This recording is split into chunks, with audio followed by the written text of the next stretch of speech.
Hey, everybody, and welcome to another episode of Eating at a Meeting.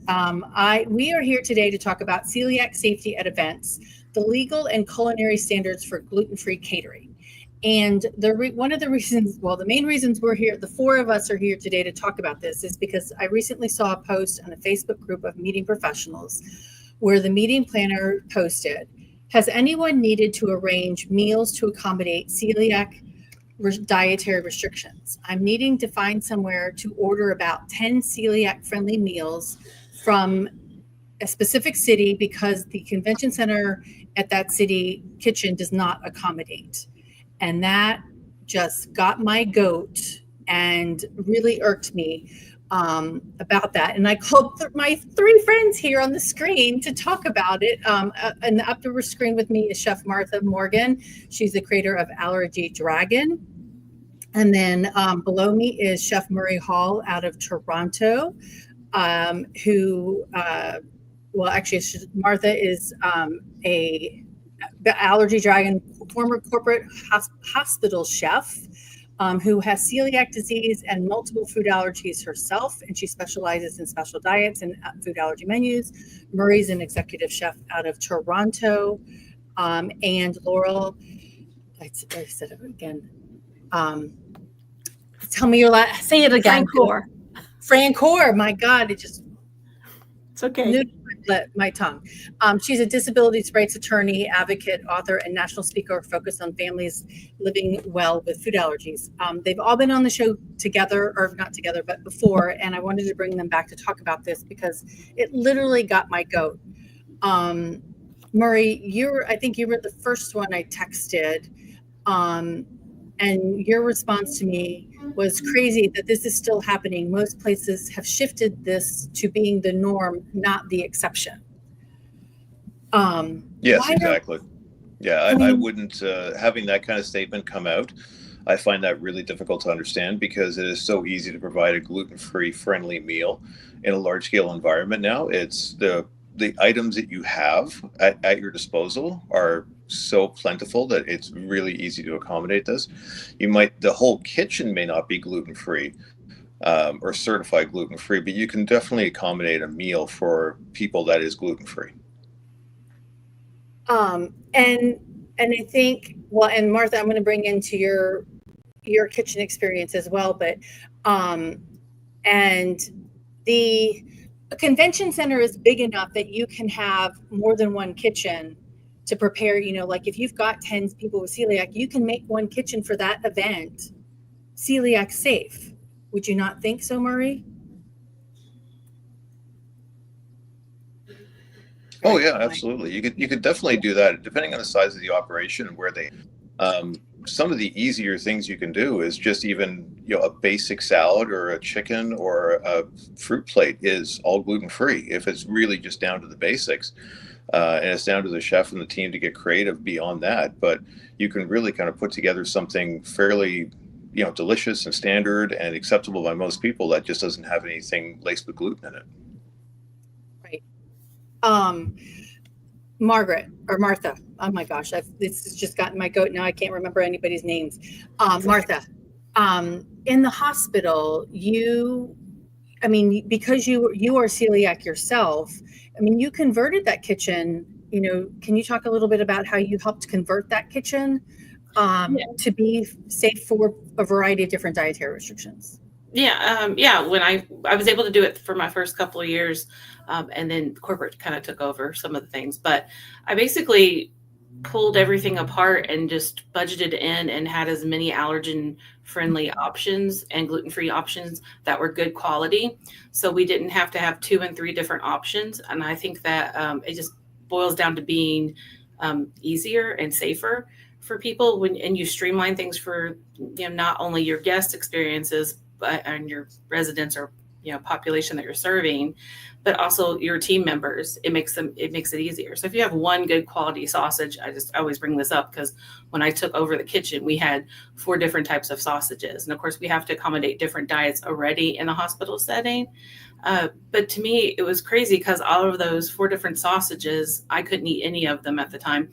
because none of them were gluten-free. So then we had to get a separate product. I was just like, this is just crazy to me. It's over stimulates your brain. And we all know that quality versus quantity. So I would rather it works more expensive for a good quality option that's going to sell out all the time.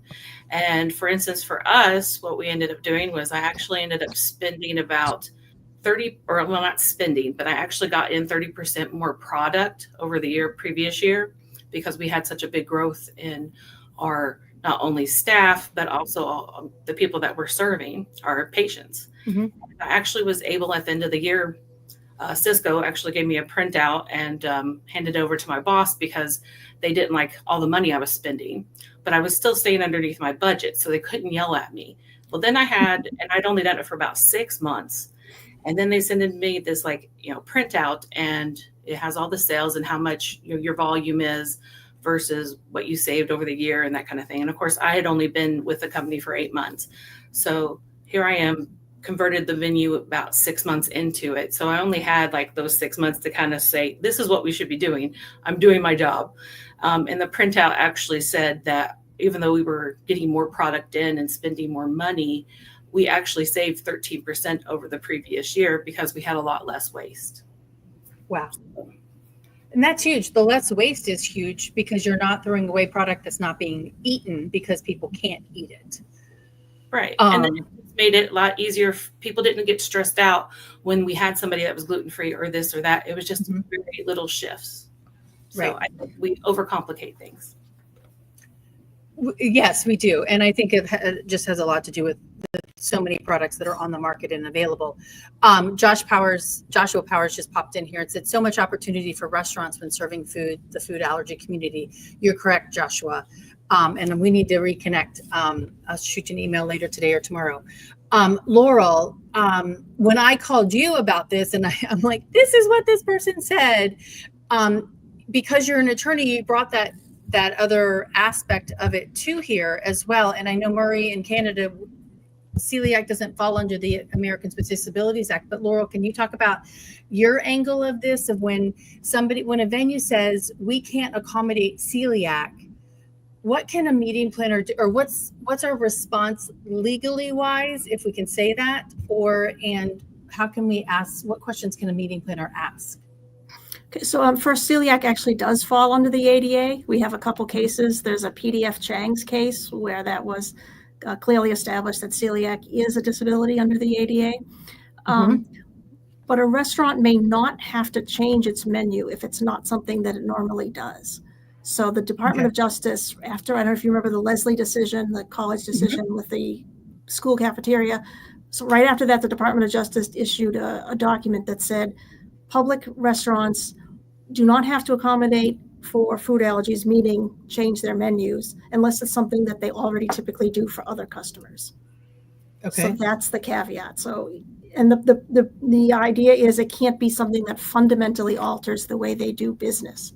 So if their business involves altering their menus, then they must do it. But if it would be a fundamental alteration for their menu, then they don't have to. So, I mean, and that could literally be, hey, like, we're altering this menu and taking the cheese off of it and to make it vegan, right? Or if we're providing dairy-free options for people, or we're providing halal or kosher. I mean, in kosher, they might get from outside, right? But so, I mean, I don't think they are fundamentally already changing the menus to meet a variety of different dietary restrictions. Right. And if they are, then they have to do that for people with food allergies as well. Yeah. So, Murray, on a convention center side or conference center side, I mean, you and I've talked about this before, because I love the fact you start with a simple plate and then you add, explain that process to me again. I'm like, you start out with as many things as possible being gluten-free as well, and then you add the protein. And I think we were talking mostly about that protein and that vegan option, but that's something you do on a daily basis, right? Yeah, something we do on a daily basis. So one of the things we would look at for all our events is we would look at our top 3 allergens, which would be nuts, gluten, and dairy, for my neck of the woods. And we would take those items completely out of the menu to start off with. So having that item out of the menu made it a lot easier for me to address any sort of other dietary concerns, but also gave the flexibility for the team to create that one salad, that one soup, that one appetizer that was able to feed everybody regardless of if they had different dietary concerns. So, and just building off of that, you could actually take a lot of things that was available to you in the market right now. There are some fantastic gluten-free flours out there if you really want to use a flour-based and component for your dish. But a lot of the items that we were using, we just took flour out altogether, and we looked for those hidden glutens and like soy sauce and Worcestershire sauce and things like that. Made sure we addressed those ones. We were actually looking at some of the bought products that we were using to make sure that they didn't have any gluten in it. And if it did have something into it, we just make it ourselves in house. So it was something that we always kind of had the umbrella that we're not a gluten-free facility, certified gluten-free facility, but we can easily provide you a gluten-free celiac meal within your conference or event space. And I did actually shop outside at a couple local suppliers that were certified gluten-free for some of my desserts that came through. And the desserts we would actually really take those desserts and serve it almost to everybody as well. And again, you kind of tick that box where it was gluten-free, dairy-free, vegan, or nut-free as well too. And a lot of people wouldn't really know the difference if you didn't have any food allergies, but the ones that did have the food allergies were really appreciative of having the same dessert or the same meal that everybody else was having. They didn't have to be singled out or feel special. Well, and I think that's the key. I mean, and I think a combination of what the two of you and Martha just said is that it is streamlining in the back of the house helps with the front of the house, right? Exactly. I mean, because one of the challenges I think across the board is that the front of the house, the servers need to understand, but if you streamline it in the back of the house, it makes it easier from the front of the house to explain and say, hey, our items this is all gluten-free. It makes it easier for everybody across the board. Exactly. And to hint on or what earlier was saying, it's a massive cost savings as well too when it comes to food costs and labor costs. So at the end of the day, we all have a bottom line to deliver. So being able to deliver that bottom line is key, but also being able to satisfy the customers that are coming through the door, regardless of their dietary needs, is something that's a massive focus as well. So more attention we have on it, the more staff training I was able to do with my team on it. I mean, I found we only got really, really close to that goal. Where at one point we didn't even buy flour in the kitchen for a couple of years, and we were able to use gluten-free products and gluten-free flours to really, to really make sure that I don't know what that was, to really make sure that we were able to address the dietary concerns that everybody had, and still deliver a fantastic product. That and that's your goal, Martha. What were you going to say? Oh, I was just going to add on to like when the front of the house, the less options that they have, they don't have to remember that there's 4 different types of sausages. I just always brought up the sausage because I found it very funny. But when I took over, but they had to remember which one had, gluten in it, which one had this, we have 2 options. That are very good. This one is gluten-free. This one's turkey, but they're both gluten-free. You're safe with either one, less things for your front of the house to have to remember. Also, streamlining too, and satisfaction. Well, and if they all taste good, then what does it matter, right? Exactly. Laurel, what have, okay, so I'm going to go back to that question saying we don't accommodate celiac.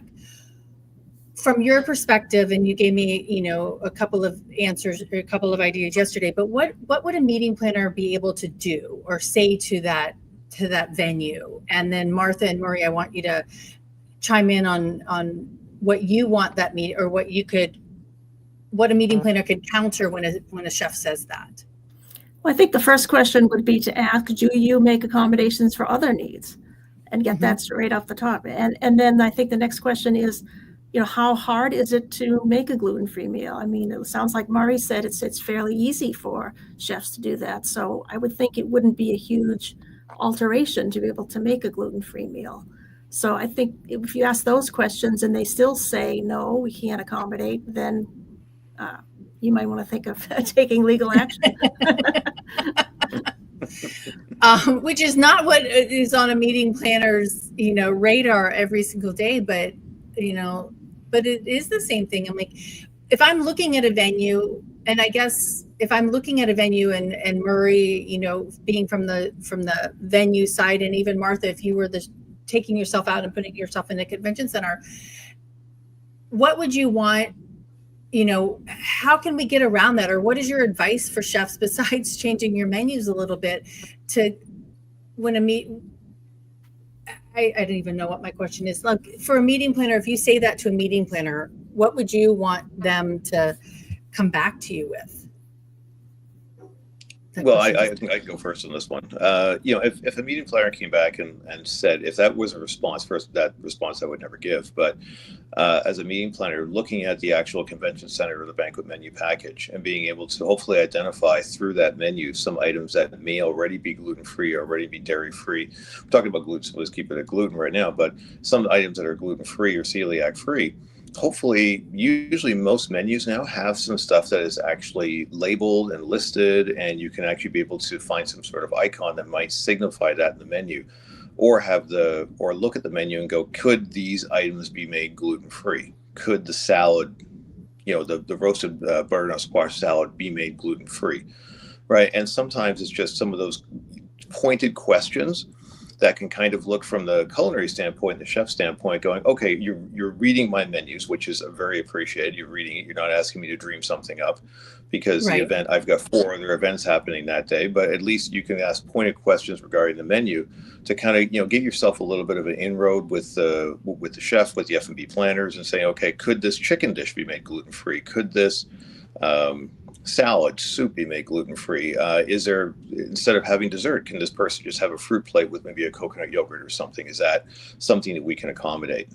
And that, I think, goes, you're diving in a little bit more with the menu. You're diving a little bit more with the chef. You're not just the next planner coming through the door saying, I need this, I need this, I need this. You dream it up and make sure it happens. Right.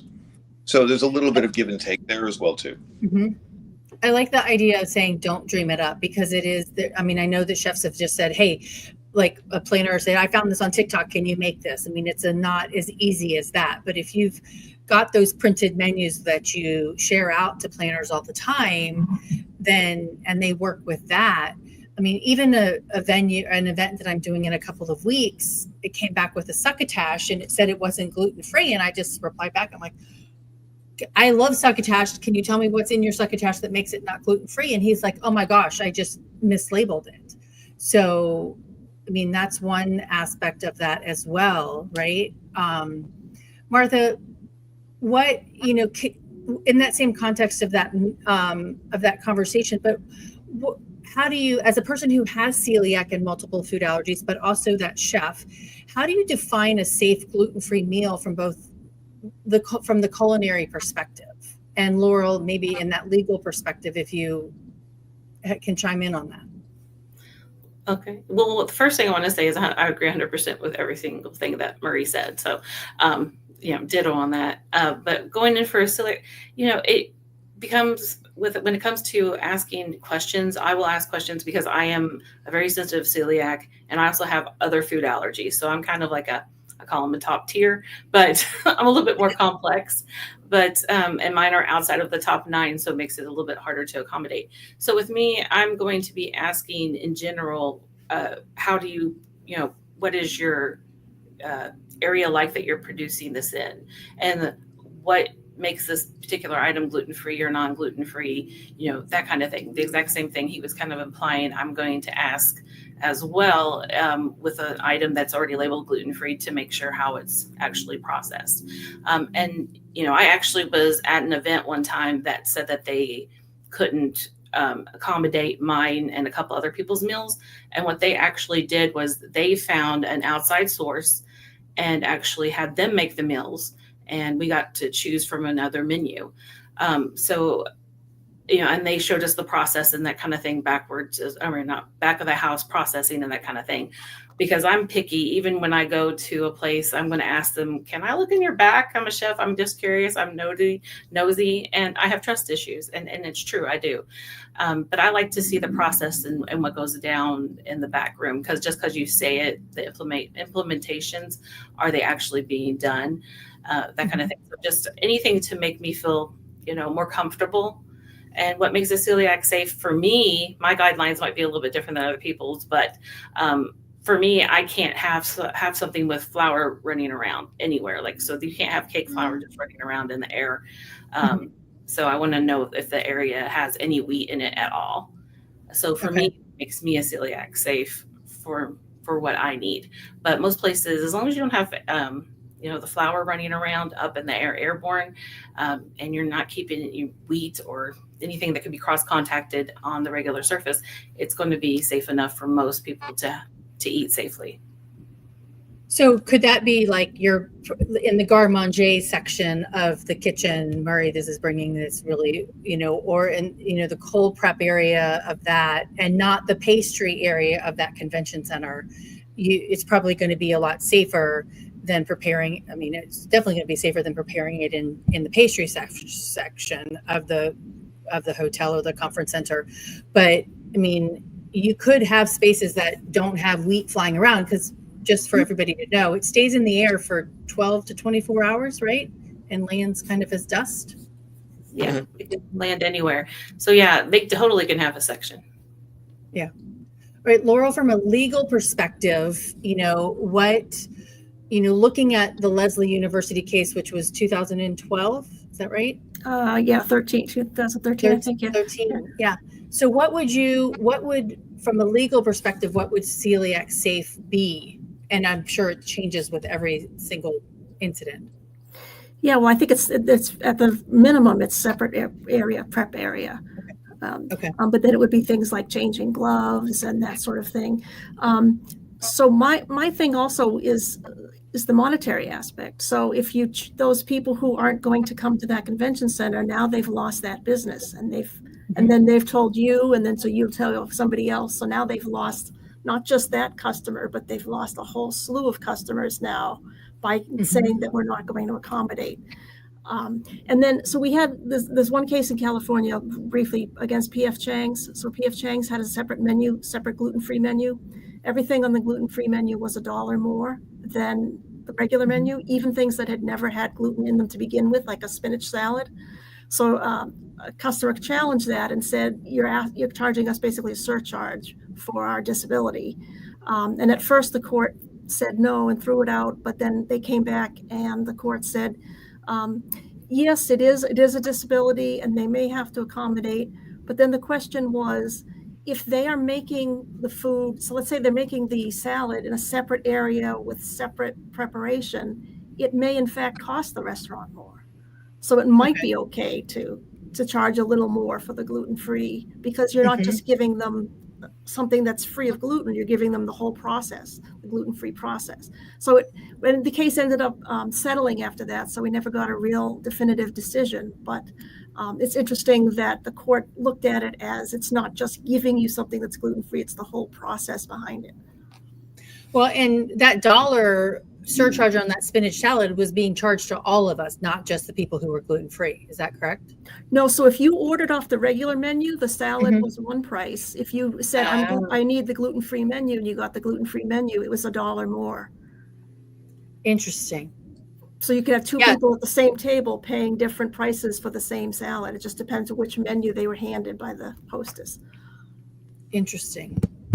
Which then goes back to, I think a restaurant also has a smaller space to do things and to provide that area or whatever. But, Murray, I got a hotel chef one time telling me that they wanted to charge meeting planners for the gluten-free toaster. That to put out, if they were putting out toast for people, they wanted to upcharge them to have that gluten-free toaster. Which would be it's kind of funny because I've been with different scenarios like that, and I've actually talked to a lot of customers, and I've said that if I put out a gluten-free toaster, would you use it? They all said no. because I don't trust that somebody else has come to that toaster and put a piece of regular toast in it. Mm-hmm. So it's kind of one of those things that I'd look at and say, you know what? No, I mean, if we can't safely do it for you, and I can't 100% guarantee it, then I'm not going to do it for you, right? So it's having, but you got to have an option on the flip side with that as well too. Like maybe I can buy in some pre-done pastries or some gluten-free muffin mix, which is one of the big things that I used to use. All my muffins were gluten-free. And that was something that we would say, okay, fine. All the muffin batter is all gluten-free, and it went for everybody, gluten or not, right? But I mean, just looking at hearing about the P.F. Chang case, charging an upcharge was something that I did away with at my property years ago, probably 10 years ago, when people would come and say, how much more would it be for a vegan meal, for a vegetarian meal? And we just incorporated into the cost of it. And when we looked at streamlining our menu to address allergens, like the top 5 allergens in general, we found so much cost saving within that with not making separate meals and accommodating for everybody that we didn't need to charge a surcharge. The only thing we used to charge a surcharge was for kosher meals, because that was something that was definitely done off property and certified and shipped in and things like that. So that's one thing we had to do. But from a cost saving perspective, I've never upcharged anybody for that, because we were just able to incorporate it into our regular operation. But Right. I did have a quick question, though. Was one of the taglines we used at the property was, we're not a gluten-free kitchen, but your item is made with gluten-free ingredients. And that was something that we kind of, we stuck to. So it was like, okay, it's not, we're not certified gluten-free. The kitchen's too small for that. We can't do it. But your item was made with gluten-free ingredients. Would that be something that would be acceptable, do you think? Martha? I think it would definitely, for me, I would still ask extra questions on like where exactly it is being prepared. But for me, I would personally not eat it. Mm-hmm. But I know several people that it's perfectly fine for. Yeah. Yeah. I suppose it depends on your sensitivity level, I guess. Yeah. And I think how bad your reactions are. Like, for instance, mine has, I call it upgraded. And if I eat gluten, it used to make me incredibly ill and I would vomit. Now I pass out with it. So, oh, wow. Yeah. Oh, wow. So I'm very, very, very, very cautious. So I eat out very rare, and I have to really know the chef and really trust whoever's making my food. So another thing, just brief, might be to let the person bring in their own food. So there was just a case I just found in February of 2025 in the Southern District of Florida, which is where Disney World is. And they said that it was discrimination not to allow this family to bring food in to this was called Arcade Zone Fun Park. But the court outright said it's discrimination not to allow them to bring their allergen-free food into the park. And they said it's not a big deal. It's not going to really change how they do things.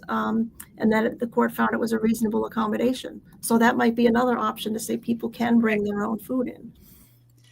Right. And I, on the comment feed of that thread from that planner, and Nancy's, I'm going to put your thing up here in a second, was that give that person money to go find food off site.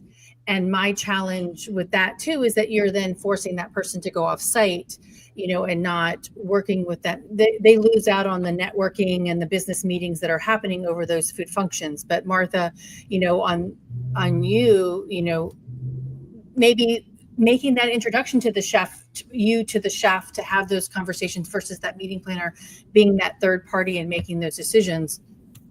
Giving them those options. I like that. And Laurel, that's another option. And I think the Williamsburg case with the young kid on the school trip, I don't even remember what year that was too, where Williamsburg said, oh no, you can't bring in outside food and beverage, to our restaurant. And they found in favor of the kid after appeal, right?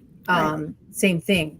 So Nancy commented with a funny comment, says that's when the Planners Institute, this is bring your own toaster, brand new, out of the box, client pays for toaster, right? I mean, and I actually did that for not a toaster, but I did that for somebody who's Orthodox Jew, right? During Passover, I bought her own Keurig. One year I bought the Keurig, and this year actually the hotel bought her a brand new Keurig to put in her room so she could have her coffee. And Nancy, I don't know what you said. Thank you for that, for Chef Murray.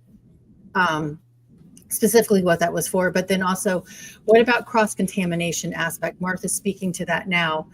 How do we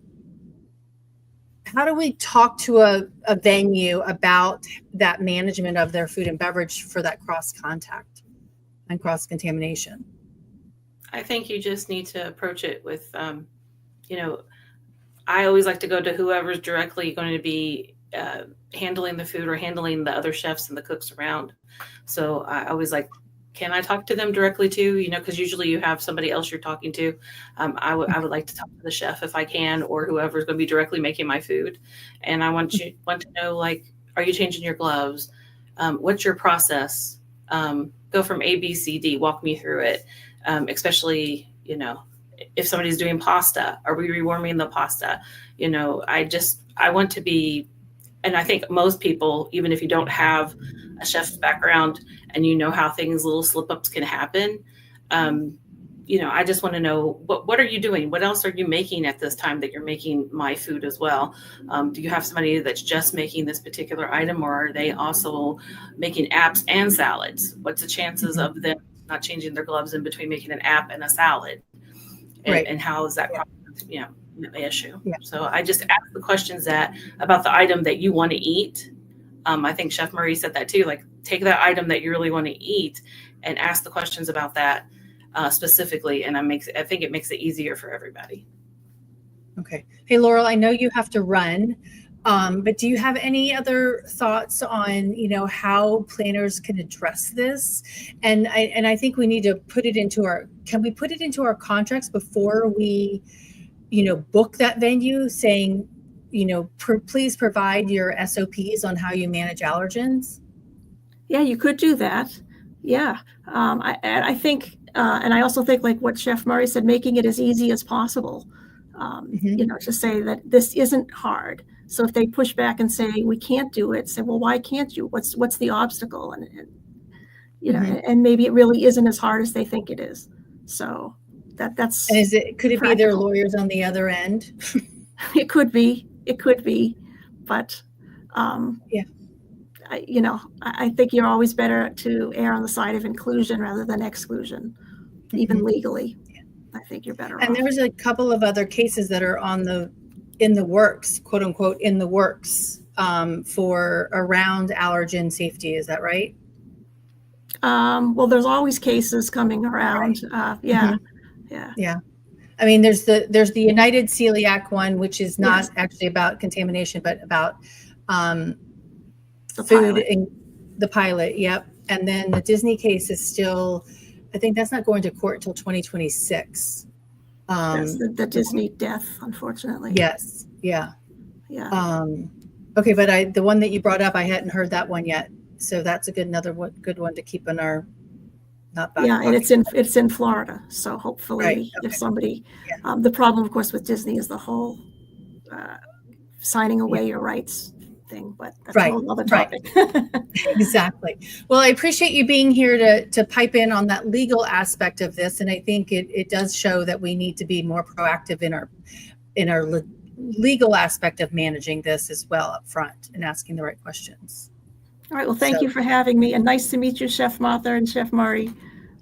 Pleasure. Nice to meet you too. Nice to meet you as well. All right. I'll talk to you soon. Thanks. Bye. Okay. Let's see how I'm going to move me down here, or I don't know. Never mind. I won't. It won't let me do that. So, okay. So for my two chefs, I mean, what is your advice for, I'm going to say, your legal aspect? And I know, Martha, you corporate came in and changed your entire practices of what you were doing, but how do you show that the value of this to the corporate side of it to make sure that this can happen and you're not pushing clients away? I think it's money. I was able to push it away for a few years, and then our company was sold, and it was a whole brand new management, and they didn't want to see any of the things. But I think speaking to money and value, people that have had a good experiences, especially food allergy people or celiac people, we're going to keep going back to you. We're going to stay loyal because you keep us safe. You also give us good food. We're happy to be there. So same thing with planners. I'm sure, the more that you are working with these people that, you're bringing them more money in. So I think it's all about money in some aspects, especially with corporates, but then also, returning money. Right. Marie, I mean, I know you and I had a conversation in the car. Where were we? We were driving from Austin in Texas. Texas. We were driving across Texas. And, about making sure that, no, I just lost my train of thought about that, but like really kind of showing the value of what you're doing, right? Financially wise. Absolutely. I mean, some of the things that we really got away with, and we set ourselves apart from our competition, was the fact that we were addressing dietary concerns. And we really worked hard with our dietary concerns to make sure that those meals were actually, if the same or better as what anybody else was getting. So we really kind of pushed to make sure that we were making sure that we had a great experience for them. They didn't feel excluded. People with any dietary concern didn't feel excluded. They didn't feel they had to go to a separate buffet, order off a separate menu or anything like that. We were able to make sure that we were able to accommodate those needs within them. But the one thing it came down to was proper labeling, proper identification, and having the staff trained to say that if I was on a buffet and I had something that had, say, flour in it, or there was I would always put that at the end of the buffet. I would never put it at the beginning of the buffet, because I would have the possibility of spoons cross-contaminating within that one item. So if that item was at the end of the buffet, then that's the spoon for the end of the buffet, and then you kind of go. But also having the staff training was huge for us. So we used to make sure that we had our team fully aware of what dietary concerns we had coming up, what items that we had both front and the back of the house that met dietary concerns. And then we were able to just look at different sort of substitutions that would be out there. So I think Chef Martha, you mentioned pasta. I mean, I have yet to have a good gluten-free pasta. I'm sorry. I haven't found that yet. So we just took pasta off the menu. It was like, okay, we're not making pasta today. We're going to make our own gluten-free potato gnocchi. And we made that instead with a gluten-free flour that was made in-house, which was a fantastic substitute, held up really well. And it was something that everybody enjoyed, but it wasn't your typical pasta where someone may feel a little bit like, oh, there's pasta on the buffet. I don't know if I should eat, or I need to eat around that whole dish. But it was one of those things where I found labeling, staff training, identifying, being able to recognize the group that you had in the house, but also the financial goals of having an open, flexible environment for allergies. We really reaped the benefits of that when it came down to repeat business for different clients coming through the door. The pasta thing, there was an event I was at a couple months ago, and the chef bought an Italian gluten-free pasta, and made sure that we had a good thing. They just didn't cook it long enough, and it was so crunchy. It was like, okay, you also need to learn that gluten-free pasta takes a little bit longer to cook than your regular pasta does, and so and they served it to everybody. It didn't come out because it didn't taste well because it was crunchy still. Again, my comment, I've yet to try a good gluten-free pasta. It's either hard or it's mush. There's no in between. There's no in between. No. Exactly. If you found it, that's great. I haven't found it yet up here. I have a couple, but you do have to play with how you cook them. So it depends on what they're made with. But yeah, it totally has to do with and holding. Like you can't hold it the way you would regular pasta either. So I was Italian trained back in the day before I found out I had celiac disease. So it's one of those crazy things. Yeah, it took a very long time to get a good pasta. Yeah. I'm glad you found it. All right. So Nancy said she was thanking you about the upcharges. On the kosher meals, we understand that because it's definitely coming from a thing. But it also is like, can you find a gluten-free kosher like how we have to go out and find that kosher meal. Can we find that outside kosher or gluten-free caterer that's doing that could bring in that meal for them, in a safe environment? But going back to the money, Joshua piped in here, recurring revenue will definitely encourage these businesses to care about food allergies if they don't have a personal connection to it. Yeah, I agree, Joshua. I mean, there's so many chefs that I meet that don't necessarily have, they have that connection. And so now it's changed their perspective. But Murray, you don't have that. And, what was a trigger for you to say, hey, I want to do this and do it right? That's a great question. Actually, the trigger for me was more our senior vice presidents and our senior leadership team changed over at the property I was working at, and they all came over, and everybody had allergies and dietary concerns, and big ones. It wasn't small ones; it was multiple ones. And we really had to kind of, go back to our toolbox and say, okay, what can we kind of come up with here that we can serve everybody? And that kind of really started us down the road. I'm going back probably maybe even 10 years ago now, where we really started looking at, okay, what is a good gluten-free flour we can use? What is a dairy alternative we can use? What is products that are out there that I can buy in versus having to make and, retrain my team or struggle with my labor costs to make sure this worked? And over the years, I think the industry itself has really identified those challenges from the culinary standpoint. And some of the products that are on the market right now are honestly incredible. At one point, I was having a dairy-free cheese that was vegan that I actually preferred over regular cheese. It was fantastic. Oh, wow. I can't find this cheese anymore in Canada. They don't sell it here anymore. It actually came out of Scotland. And this stuff was fantastic. I absolutely loved it. And then I started incorporating that into my regular items. And the people who had the allergy, very appreciative and totally understood it, liked it, enjoyed it. And the people who didn't have the allergy still liked it and enjoyed it. And that was my clinch to say, okay, this is the way we need to move forward here, because nobody's ever asked me to add the gluten back to something. Ever. So I've never had that conversation with somebody. But if I take the gluten out of something and you don't know there's no gluten in it, okay, did you enjoy it? I did, chef. Thank you very much. And the celiac person, did you enjoy it? Yes, I did. Thank you very much. We're good. Moving forward here.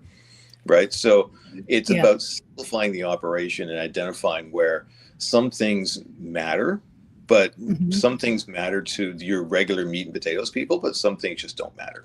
Right. So if you can find that balance with your customers, and you can say, okay, do I need to put a roux or flour into my chicken sauce to make it edible, or can I not put flour into it and maybe put like a fruit salsa on it and a pan jus and some fresh herbs or something, and just kind of play with it a little bit and still have a great presentable tasty dish, but just cut the flour out of it? That is so easy, just to kind of tick that box and move forward. It's really easy to accommodate those kind of environments, and the kitchen gets to have a little bit of fun too. Yeah. I have a chef I was talking to, sorry, Martha, a couple weeks ago, and I said, well, we've got somebody that's got a soy allergy, and he's like, well, they'll get a grilled piece of chicken with some steamed broccoli. I'm like, this person's going to be there for 4 days. I'm like, that's what you're going to serve them all the time? I'm like, you can easily, to me, eliminate soy from a menu. Why would that? It boggles my mind that was the response from that chef.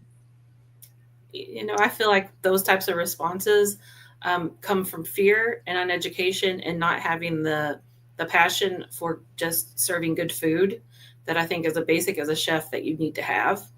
So it can come from either three. I'm not saying that one person has all three of those things, but it stems from those things.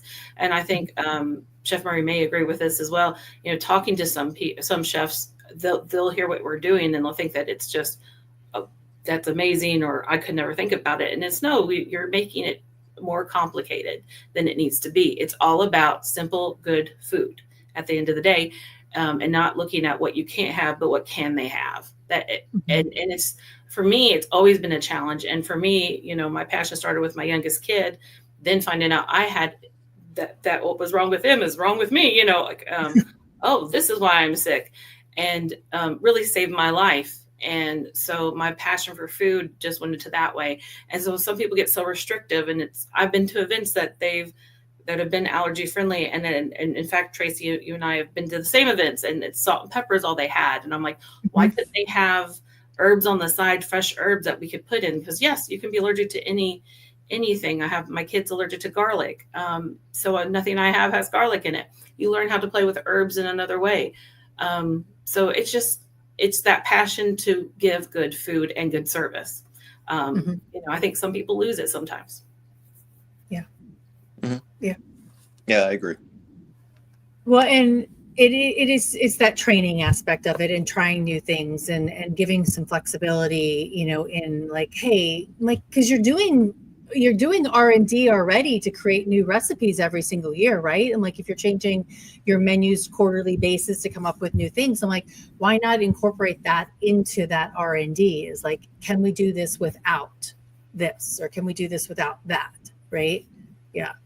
Yeah, exactly. I mean, I'm not trying to make excuses for whatever the chef was going through, but it could have been a lack of availability, a lack of staff, a lack of trained people that can do it. Maybe this request was the 15th request he's had this last couple of weeks, and he hit a wall, or that person hit a wall, and that could have been just like, okay, no, we're not doing this. Thank you very much, Right. Or maybe something that has come up that has been a negative experience that has happened at that property in the past, and it's one of those things you're just shying away from, versus embracing. But that's really at a property level of what the property is comfortable with as well too. So I was lucky. I had the support of my leadership team and my management team, and I had the financial support as well too, to really kind of make some dramatic changes, and the flexibility with my menu to really kind of do what I needed to do to make sure that the customer was happy. Yeah. Okay, awesome. Okay, we're going to wrap it up here, but do either one of you have a final parting message to planners or to chefs about making sure that, where's my little banner, that we are celiac safety at events, legal, and standards for gluten-free catering? I would say just what I just recently said, which is, instead of taking it as a negative, make it as positive as you can, and tell people what you can do, and see if it works within their diet restrictions. And if you physically, or for whatever reason, staffing cannot, supply that meal, then reach out to other resources or another chef and see if you can have the meal brought in, because at the end of the day, you want everybody to be happy and healthy. Yes. That sounds great. I would agree 100% with that. From my standpoint, I would say, as a planner, really look at the menus that the venue's offering, and see if you can yourself go through the menu and pick out a few items that sounds interesting, that maybe you can say, hey, you know what? Can this be made gluten-free? What is the gluten-free ingredient in this item? And work with the culinary team, work with the F&B team within their own structure. You'll get a lot more buy-in than if you kind of go out the box and say, hey, I need this, and you need to dream up something for me. Because then you're going to get pushback, and you're going to get, people are going to get a little like, oh, okay, hang on a second, you're not my only event today. But if you're working within their menu structure, which they know, they're comfortable with, they can properly execute, and they have to make maybe one or two tweaks. If they have to take the croutons out of the Caesar salad for 5 people, that's an easy fix, right? So it can be something where you might get a lot more buy-in as a planner with that venue and with that food and beverage team. Awesome. Well, thank you so much. I put the contact information up for Murray on LinkedIn. There you go. Murray, you have to remove those 306 thing behind your name I'll show you how to do that. And then Laurel, who's already gone, there is hers. And then Martha, there is hers. But I so appreciate the two of you and Laurel always being there to listen to my freak outs. And to help address these, because it doesn't need to be a freak out. It doesn't need to be a hey, you're not wanted here. It can be in that inclusive experience. So thank you both for that. Thank you. Pleasure to meet you, Chef Marta. Yeah. And then I have to introduce you to Laurel, because her son's coming your way. I mean, it's a couple hours away, but thank you both. Everybody, thank you for tuning in. Joshua and Nancy, thank you for your comments. I appreciate it. And until next week, stay safe and eat well. Thanks. All right. Bye.